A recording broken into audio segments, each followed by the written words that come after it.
Chamo agora a tribuna para falar pela Associação do Direito de Família e das Sucessões, o doutor Danilo Porfírio de Castro Vieira. Seja bem-vindo à tribuna, doutor Danilo. Muito obrigado, saudando a Igreja Corte, na pessoa do excelentíssimo senhor presidente Roberto Barroso, do ilustríssimo, excelentíssimo ministro Luiz Fux, e venho aqui, enfatizar alguns pontos que eu gostaria de refletir, e lembrando e saudando o senhor ministro, que é um entusiasta do pensamento iluminista, como este que aqui fala também o é. O fundamento do pensamento iluminista está fundado em 3 bases, professor Fachin. A emancipação de homens, indivíduos, coletividades, a pluralidade, ministro Fux, nos espaços públicos, o que garante inclusão e direito à diversidade e secularidade nas tomadas de decisão. Aqui eu estou falando de razão pública, ministra Carmen Lúcia.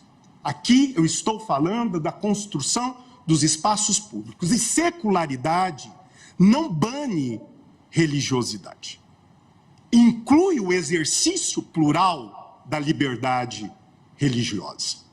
Nessas pontuações, ministro Fachin, eu quero deixar claro que o acórdão recorrido versou somente sobre a aplicabilidade dos requisitos temporais do artigo 226, ministro Zanin, do parágrafo 6º da Constituição Federal, e sua obrigatoriedade à decretação do divórcio. Foi o ministro relator que ampliou a temática, trazendo em análise a autonomia e a constitucionalidade a serem discutidas da manutenção do Instituto da Separação como uma entidade, um instituto jurídico autônomo.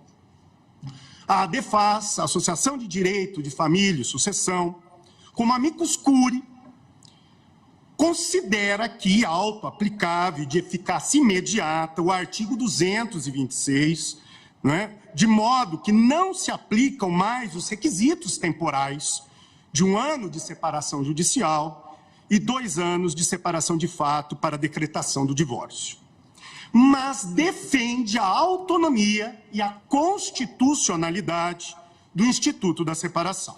A nossa tese está na proteção da dignidade, mas na dignidade enquanto princípio fim da autonomia, da liberdade, da integridade física e moral. Eu estou falando, ministro, do exercício existencial autêntico. A palavra aqui é eu sou. Eu sou uma construção da minha própria vontade. Eu sou uma construção do meu pertencimento cultural. Eu sou a minha coletividade. Eu sou a minha fé. E aquele símbolo ali que representa preceitos republicanos é que sustentará a possibilidade de o quê? De eu sustentar ou segurar aquele símbolo acima, e todo e qualquer símbolo religioso. Porque eu sou, ministro, a minha fé também. Eu sou a minha fé também. Então aqui eu quero dizer que a dignidade estaria fundamentada na liberdade religiosa, na preservação do meu direito de crença e no meu direito de liberdade religiosa, garantidos efetivamente no artigo 5º, inciso 6º e 8º da Constituição Federal. Existem cidadãos brasileiros que professam fé, 50% de católicos, 31% de evangélicos, que não acreditam na ideia da dissolução do vínculo conjugal. E isso não é uma questão meramente eclesiástica. Eu sou um cidadão. Nós temos que tirar da cabeça, ministro Barroso, que a identidade é algo fragmentado. É unidade e pluralidade. É um preceito mosaico. Eu sou tudo. Tudo que compõe a minha identidade. E nesse sentido, como católico, como evangélico, eu posso não ter mais condições de conviver com um parceiro, de conviver com uma parceira, e quero apenas dissolver a relação societária e não o vínculo conjugal, por uma questão de convicção moral minha. Essa é a questão. Essa é a pontuação. E sem contar que isso está plenamente alinhado ao preceito da instrumentalização familiar. A família enquanto meio para a dignidade da pessoa, não como fim em si. Porque a liberdade, ministro Fachin, também aqui não está apenas a serviço dos cidadãos que professam fé.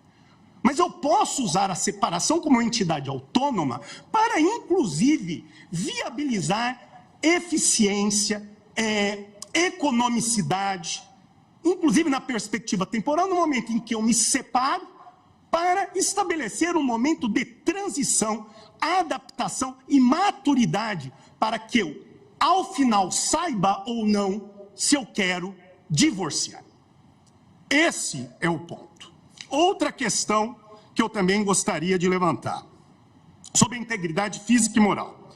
Nas disposições legais sobre o Código Civil, sobre a separação judicial, que estão estabelecidas as consequências sancionatórias do cumprimento dos deveres conjugais, artigos 1578, 1704, essas regras somente não foram inseridas pelo Código Civil no divórcio, porque aquele diploma legal entrou em vigor quando o divórcio era constitucionalmente conversível e não direto. Assim, a corrente que pretende a supressão da separação quer a eliminação das consequências sancionatórias do descumprimento, deveres conjugais, transformando-os em meras recomendações. A grande preocupação é com o fim dos preceitos dos deveres conjugais que estão dispostos na separação, é que aquilo que era dever e aquilo que era proteção à integridade física e forma de resposta, conforme o artigo 226, parágrafo 8 da Constituição Federal, que é o quê? O combate à violência doméstica na perspectiva moral, sexual, física, psicológica, é entender que esses deveres, com o fim da separação, a rodo, vão levar o quê? Ao fim do dever jurídico da conjugalidade, inclusive da fidelidade. Eu não estou discutindo aqui culpa.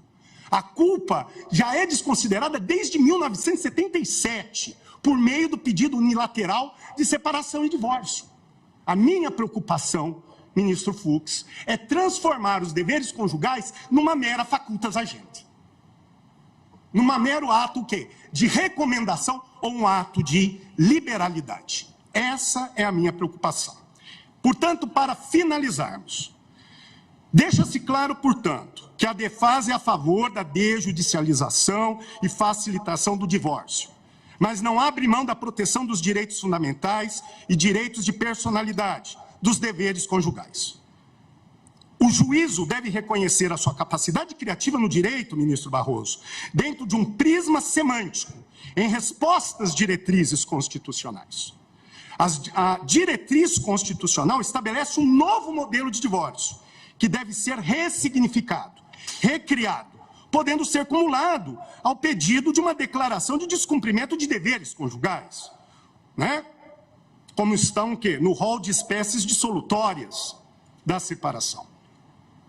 E, inclusive, lembrar que no CPC, ministro Fux, na redação original houve a previsão da separação, tentou-se retirar e depois de muito debate, muita discussão, ele foi perseverado, foi mantido na Carta Processual Civil. E para finalizar realmente, dizer que essa fundamentação tem escoro na jurisprudência brasileira, inclusive há decisão nesse sentido no próprio STJ, e o nosso argumento, ministro Fachin, está em alinhamento com o direito português, com o direito espanhol, com o direito francês, com o direito chileno, que mantém o Instituto da Separação. Nesse ínterim, ressalto o nosso reconhecimento sobre o Instituto do Divórcio Direto, mas pedimos a constitucionalidade e a autonomia sobre o Instituto da Separação. Obrigado pela atenção. Muito obrigado, doutor Danilo Porfírio de Castro Vieira, que falou pela ADFAS.